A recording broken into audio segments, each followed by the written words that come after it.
Hey guys, it's me, the ALE Double X Prince, and I am back with another failed champions episode.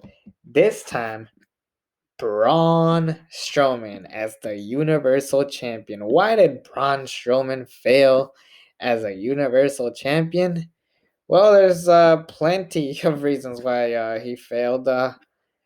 But let's just start by talking about it. And for the first time ever on this, I'm actually going to tell you what should have been Braun Strowman's reign as a Universal Champion. So stay tuned for the end for that, like a mini rebooking episode, if you like. But here are the reasons why he failed. The first one, let's get it out of the way.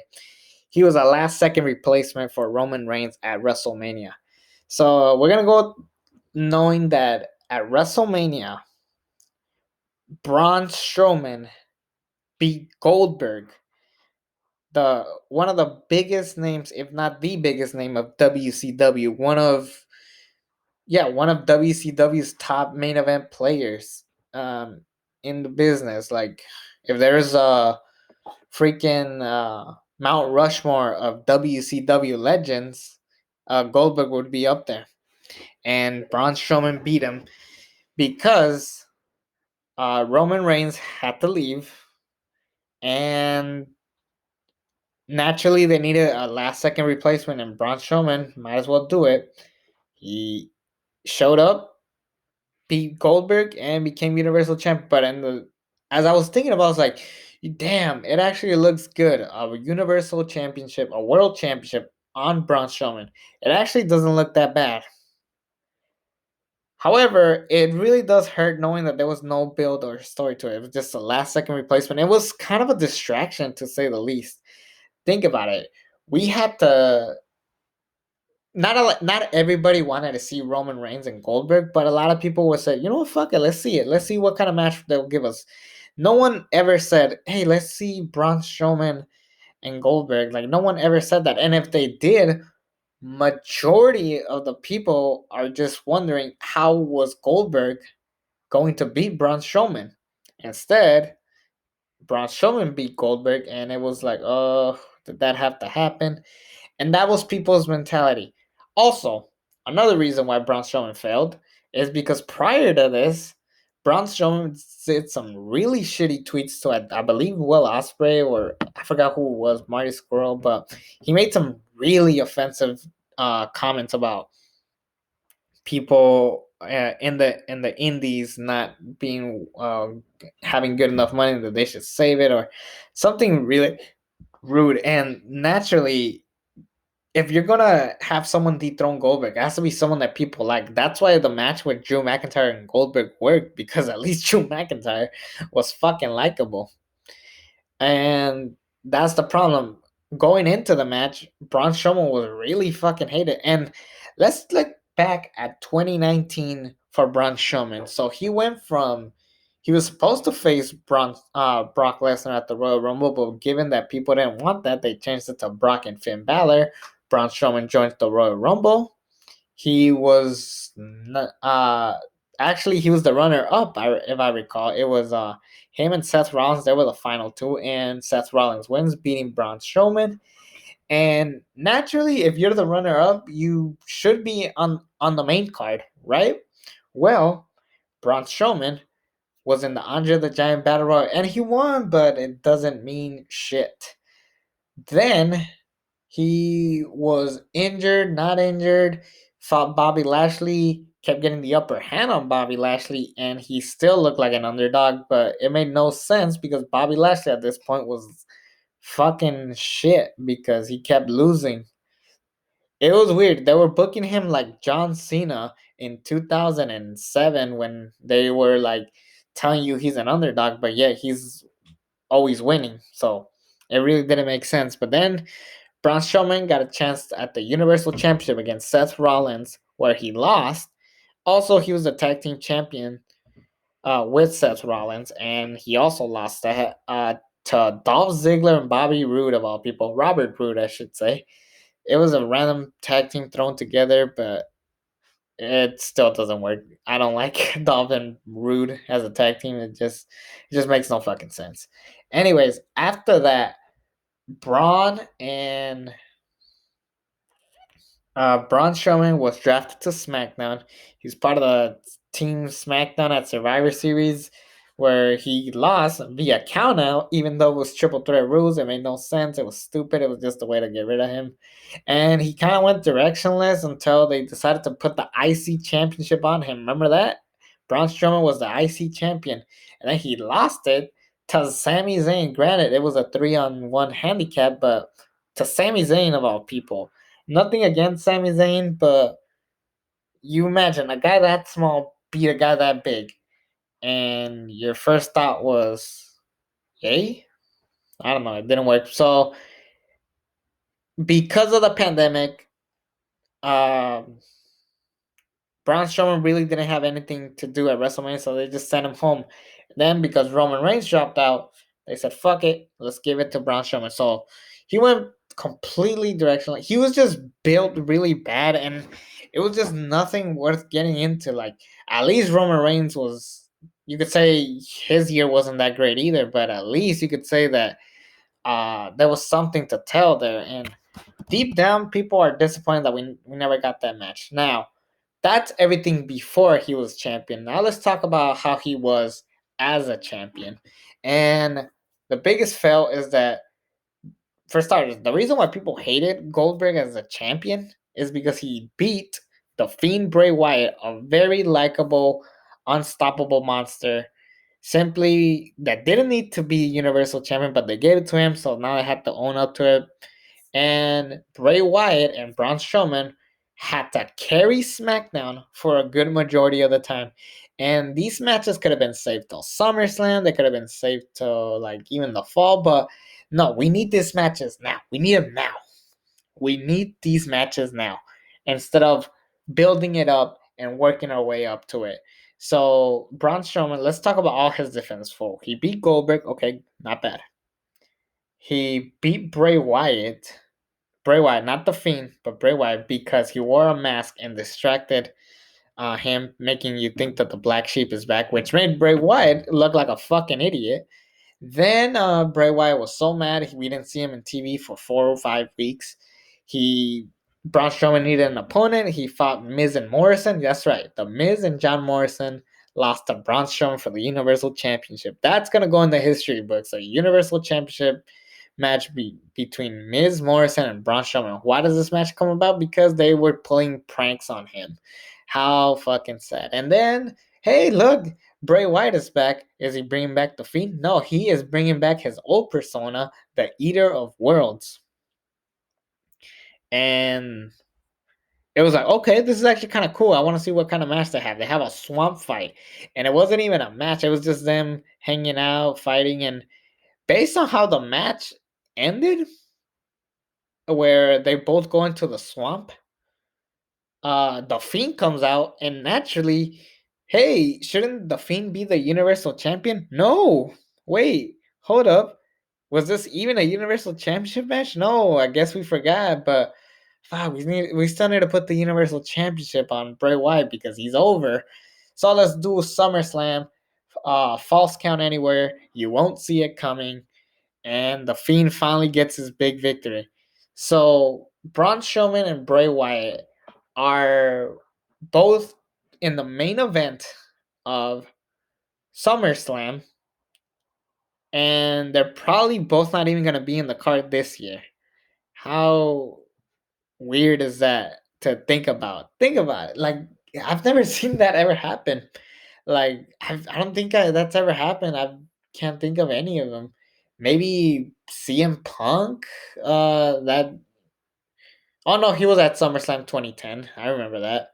I'm trying to think. Like, I mean, Triple H and Brock Lesnar don't count. They're part timers, so they don't always have to be at SummerSlam. So those don't make sense. But you get the idea. And people are not even talking about them necessarily. They were talking about Roman Reigns beating him. Oh, and let's talk about Payback. That's right. Payback. They set up Bray Wyatt, Braun Strowman, and Roman Reigns in a triple threat no holds barred match. Instead, what we got was Bray and Braun fighting for like 10 minutes. And then the ring breaks. Then Roman Reigns comes, signs the contract, and then he's into the match, which honestly wasn't that bad of a moment.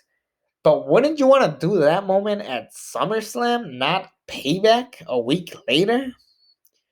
And to be honest, this kind of made Braun Strowman super irrelevant, and no one gave a shit about him. No one gave a fuck that he was on Raw Underground. Then they drafted him to Raw, and they gave less of a shit about him. So, what was the point?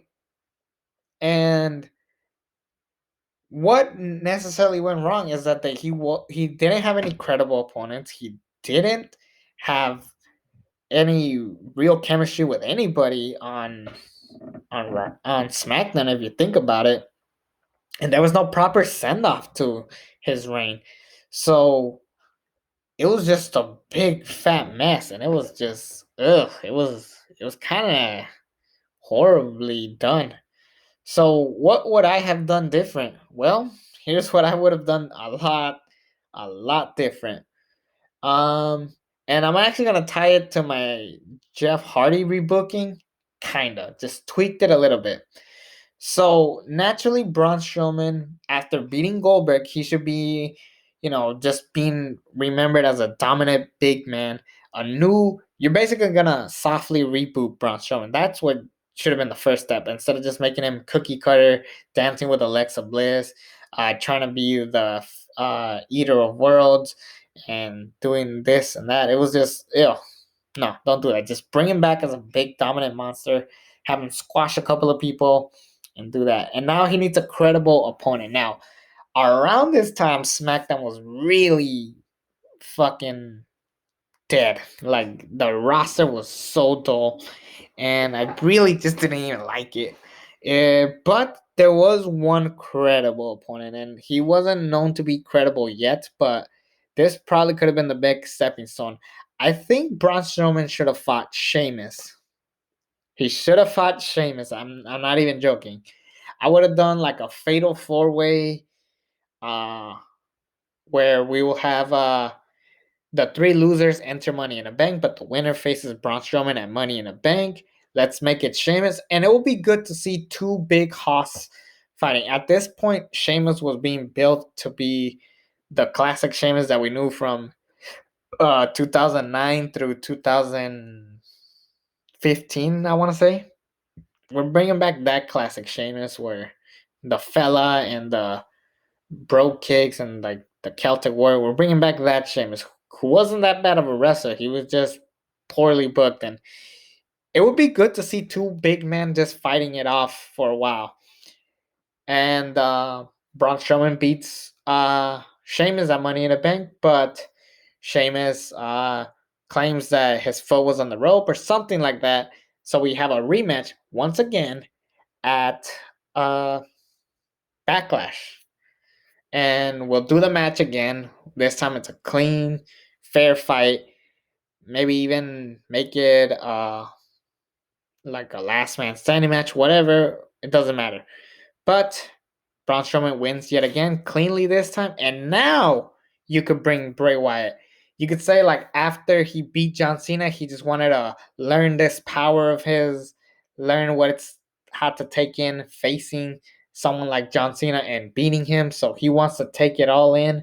And now that he fully knows that power, the Fiend is stronger than ever. Now you're curious. You haven't seen the Fiend wrestle since WrestleMania 36. You waited this long. You gave Braun Strowman two good matches with Sheamus, and now we got the Fiend and Braun Strowman at Extreme Rules. Not in a swamp fight, but a Ring of Fire match or an Inferno match, to be more clear. And they are fighting. They're just trying to burn each other once again, like Orton and the Fiend. But this time the Fiend wins. He sets Braun Strowman's hair on fire, which will explain why he goes bald. He sets him on fire. The Fiend is Universal Champion once again. The referee scarily gives the belt to the Fiend. The Fiend just looks at the referee. The ref runs away. Yowie wowie. The Fiend grabs the championship and starts laughing. That's the end of the show. But Braun Strowman is a lot stronger than we all think. So Braun Strowman is built up much stronger, and now it's more scarier. And on a SmackDown, while Bray Wyatt is being interviewed, let's say on Miss TV or something like that, Braun Strowman comes out, destroys the Fiend. They destroy the Performance Center. So the next few episodes of Raw, NXT, and SmackDown, the whole area is destroyed. So much so that they have no choice but to pay big bucks for the Thunderdome. And around this time, the Shane McMahon, who's in charge of both shows, or even Stephanie McMahon, because fuck Adam Pearce. Stephanie McMahon. Let's do Stephanie McMahon. That's better. And it'll make sense later. But Stephanie McMahon is like, I do not want to see Braun Strowman and Bray Wyatt on the show anymore. I want them both out of SmackDown. And Paul Heyman's like, out of nowhere, Paul Heyman just says, how about you make a stipulation where the loser leaves SmackDown? Yeah, but that means we still have both of them there. And that's when Paul Heyman laughs. And you're probably wondering, what the hell does that mean? So the main event of SummerSlam, it's The Fiend and Braun Strowman. It's basically The Fiend and Braun Strowman for the Universal Championship in a Falls Count Anywhere match. Loser leaves. Loser leaves SmackDown, or loser leaves WWE, whatever you want to call it. But The Fiend puts his belt on the line against Braun Strowman again. The ring breaks. Paul Heyman comes out. Ladies and gentlemen, my name is Paul Heyman, and I am the former advocate of Brock Lesnar. But now it's time to introduce Braun and Bray's demise. Here is Roman Reigns. He comes out. There's the contract that Braun and Bray Wyatt signed. Roman Reigns signs it. He is added to the match.